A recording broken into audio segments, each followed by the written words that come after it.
Week 3 awards. Look, week 3 is in the books. Shout out to the teams that won and to the teams that lost. But now let's look at the individual award winners in today's video. Starting with our first award, going to the What the Hell Happened award. Look, there's multiple nominees, but I think the clear winner here is the Denver Broncos. How do you get beat by 50 points and let the other team score 70 on your head top? How do you do that to your fan base? This is just an absolute travesty, and I feel bad for the Broncos fans. Anyways, What the Hell Happened award winner, the Denver Broncos. Next up, the Should Be Arrested for Assault award. Now this one goes hand in hand with the What the Hell Happened award. This one is going to go to the Miami Dolphins. You scored 70 points on this team. You could have scored 30 and been fine. You could have scored 28 and been fine for touchdowns. No, you did not do that. You pushed the boundary, and this is your fault. All the memes about the Broncos are your fault. So that's why you win this award.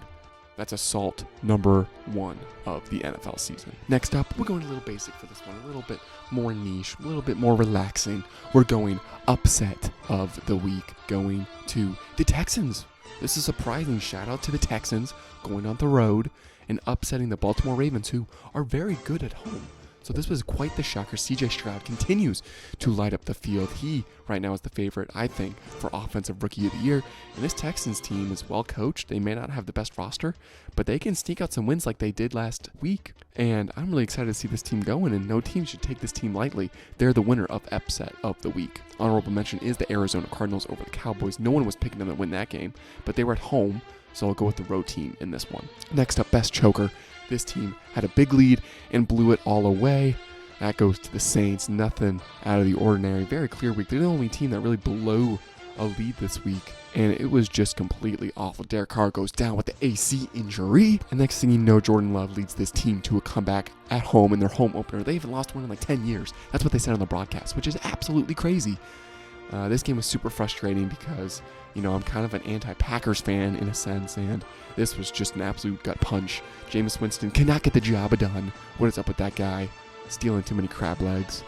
But smart move by Matt LaFleur going for 2, which granted them the 18-17 win in a nail-biter in Lambeau. Dud of the week. This team absolutely dropped a dookie on the field, and that goes to no other than the Dallas Cowboys. Look, I know your line was beat up. I know you just lost Trevon Diggs, but that is no excuse to go up against the Arizona Cardinals, who will be lucky to maybe get 5 wins on the season. They completely went into Glendale and just pooped the pooch. Absolutely unacceptable, and fans like myself have been getting ridiculed and kind of deserve it after those 2 highs that were weeks 1 and 2. You kind of be humbled. This is a good thing for the Cowboys instead of getting to week 9 or 10 and absolutely getting destroyed then and realizing maybe our team's not so good. At least they have time to figure it out, but they win dud of the week. Dummy of the week. This goes to the biggest dumb butt of the week. It's either going to be a player or a coach, not necessarily a team. And the winner this week goes to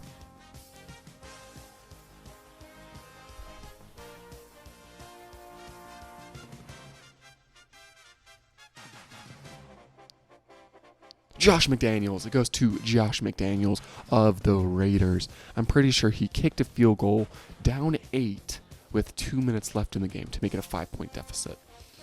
Now look, actually I can understand this thinking. You cannot do that in that situation because that was absolutely horrendous. Horrendously bad, and he's getting the clown. He wins dummy of the week. Next up is How Could You Do This to Your Fans award, and this goes to the Chicago Bears, and this award's kind of very subjective. I would say there's not necessarily a clear-cut winner.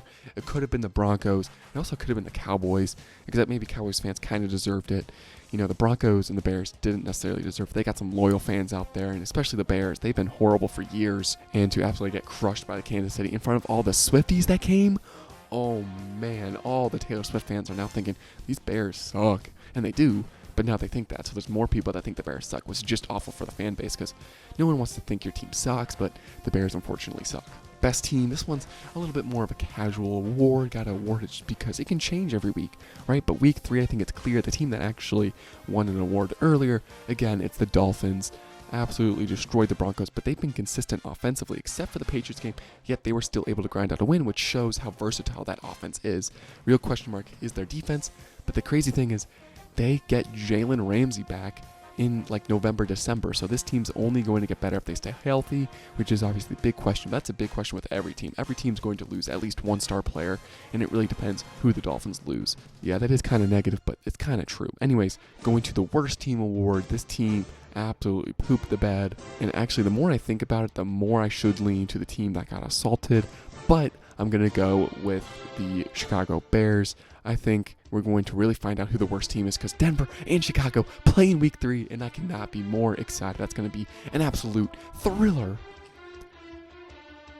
Ultimately, this team is just very stagnant. I don't know what to think of Justin Fields at this point. DJ Moore seems to be good, but Justin Fields can't really get him the ball. This team just struggles defensively and offensively, whereas Denver's at least good for the first half, but then they didn't show that against the Dolphins, so it's kind of mixed. I guess Denver was closer to winning the game than the Bears were, so that's why I have the Bears as the worst team. That's a little bit weak bias. This is mainly week 3, but in a flip of the coin, I gotta go with the Bears. And with our final award of the evening, we're gonna go with LVP, least valuable player, and there's a lot of honorable mentions. Sean Payton, letting up 70 points.